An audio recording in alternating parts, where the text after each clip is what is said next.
My name is Elizabeth Belz. I'm a blacksmith, educator, and metal artist from Grand Marais, Minnesota, and I make metal insects, both large and small. I was a long-term healthcare worker for 13 years before I became a full-time craftsperson. In 2007, I took my first class at Penland School of Craft, where I became completely obsessed with blacksmithing. I was drawn to metal because it's a material that you can choose to leave marks on, or you can choose to clean up so it's a flat surface. It's also a very still material, so once you put it in a specific place, it stays there. I use metal in my work because I can do anything I want to it. I can make it really tiny and thin and it's still strong, it still holds its shape. If I need to do or learn some other technique, I just go and learn it, and that keeps me interested in the material. Also, metal is very formable, especially when it's hot, which is my favorite part about blacksmithing, is getting the metal hot and moving it. I was always interested in science and art as a kid, so bringing bugs into my metal work wasn't any big deal. It kind of felt like the next step. I like pushing the boundaries of what makes a bug.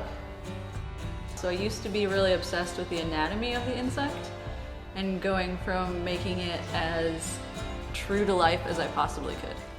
And now my work has kind of transitioned into this childlike state, essentially. And that comes from a winter residency at Penland. I just started drawing as fast as I could, and just to see what would still make an insect. So I added legs, a head, and a shell. And that still made an insect, and I was kind of fascinated by the idea of what could still be identified as an insect.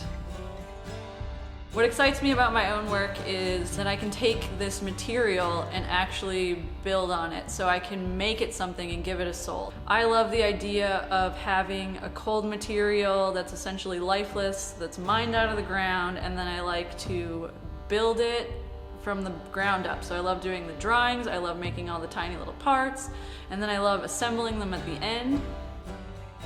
My process always starts with a photograph.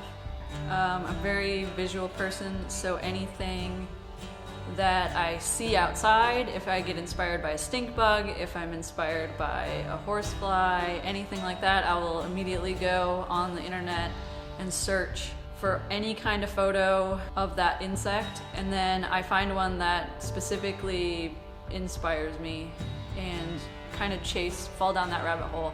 And I start drawing it. So I draw things to scale, I draw things not to scale, and I kind of play with how the proportions work in the insect, and then I start forging as soon as I can. I think teaching impacts, or has the potential to impact, a person's life by giving them control over something they're doing with their hands. In the beginning, it was difficult to enter into a male-dominated field.